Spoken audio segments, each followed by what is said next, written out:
Hello friends, इस news में आप सभी का स्वागत है। पारा शिक्षकों के साथ ही शिक्षक बहाली को लेकर के एक बड़ी राहत की खबर।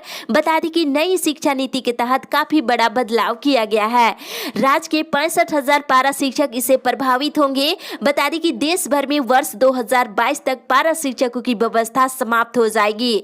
तो कहीं ना कहीं कहा जा सकता है कि पारा शिक्षक पूरी तरह से अस्थायी कर दिए जाएंगे। और बताते चले कि पारा शिक्षकों ने राज्य सरकार से मांग किए थे कि इनकी सेवा को जो है अस्थायीकरण कर दिया जाए। इसे लेकर मंजूरी भी मिल गई है। तो कहीं ना कहीं कैबिनेट से मंजूरी मिलने के बाद इन पारा शिक्षकों की सेवा जो है अस्थायीकरण कर दिए जाएंगे, साथ ही वेतनमान भी मिलेगा। आपको बता दें, नई शिक्षा नीति में बदलाव करते हुए पारा शिक्षकों की व्यवस्था वर्ष 2022 में समाप्त कर दिए जाएंगे। सभी पारा शिक्षक को अस्थायी कर दिए जाएंगे और नई शिक्षा नीति में इसका प्रावधान किया गया है। इसके तहत शिक्षकों की नियुक्ति में तदार्थवाद की व्यवस्था जो है समाप्त होगी। और इतना ही नहीं, संविदा पर भी शिक्षकों की जो नियुक्ति होती थी इस पर भी रोक लगेगी। और शिक्षकों की बहाली जो है अब से होगा, जिसमें इंटरव्यू के साथ ही शिक्षक पात्रता परीक्षा और शिक्षण प्रदर्शन को प्राथमिकता बनाया गया है। और अकादमिक विशेषज्ञ और शिक्षण क्षमता वाले शिक्षक ही बहाल हो पाएंगे। तो आपको बता दी कि शिक्षक बहाली प्रक्रिया में भी बड़ा बदलाव है। और वहीं पारा शिक्षकों की सेवा अस्थायीकरण करना सरकार को जरूरी होगा, क्योंकि 2022 के बाद पारा शिक्षकों की व्यवस्था जो है समाप्त होने जा रही है।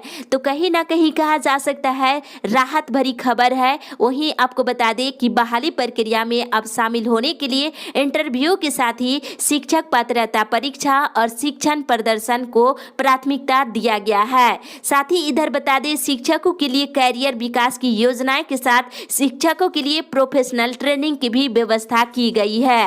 तो इस तरह से कहीं ना कहीं कहा जा सकता है कि नई शिक्षा नीति में बहुत बड़ा बदलाव किया गया है। इसी के साथ ही इधर बता दें, नई शिक्षा नीति के तहत स्कूलों में प्रति शिक्षक छात्रों की संख्या घटने से बड़ी संख्या में शिक्षकों की भर्ती होगी। और प्रारंभिक विद्यालयों में अब 40 के बदले 30 बच्चों पर एक शिक्षक की तैनाती होगी। तो जल्द ही राज्य में खाली पड़े शिक्षकों के पदों पर बहाली भी प्रक्रिया शुरू हो सकती है। साथ ही क्षेत्रीय भाषाओं में शिक्षकों की बहाली होगी और यूआरजी शिक्षकों की भी भर्ती की जाएगी।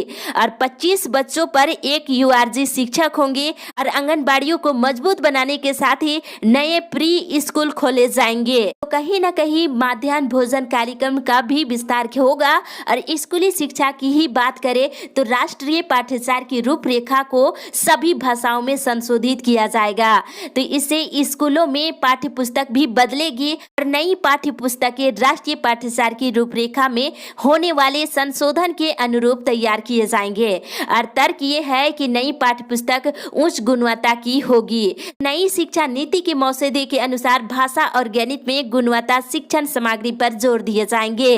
नई शिक्षा नीति आने के साथ ही राज्य में खाली पड़े पदों पर बहाली के साथ ही पारा शिक्षकों की सेवा अस्थायीकरण कर दिए जाएंगे। तो एक बड़ी अपडेट कहा जा सकता है कि देश भर में वर्ष 2022 तक पारा शिक्षकों की व्यवस्था समाप्त होगी। यानी पूरी तरह से कहा जा सकता है कि पारा शिक्षकों की सेवा अस्थायीकरण कर दिए जाएंगे।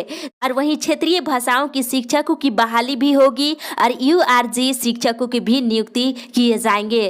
प्रारंभिक विद्यालय में अब 40 के बदले 30 बच्चे पर एक शिक्षक की तैनाती किए जाएंगे। तो क्षेत्रीय भाषाओं के साथ ही यूआरजी शिक्षकों की बहाली राज्य में अब होगी। तो इस अपडेट में बस इतना ही। आगे की खबर के लिए आप हमारे साथ बने रहे। तो जल्द ही राज्य में शिक्षकों की बहाली प्रक्रिया शुरू हो सकती है।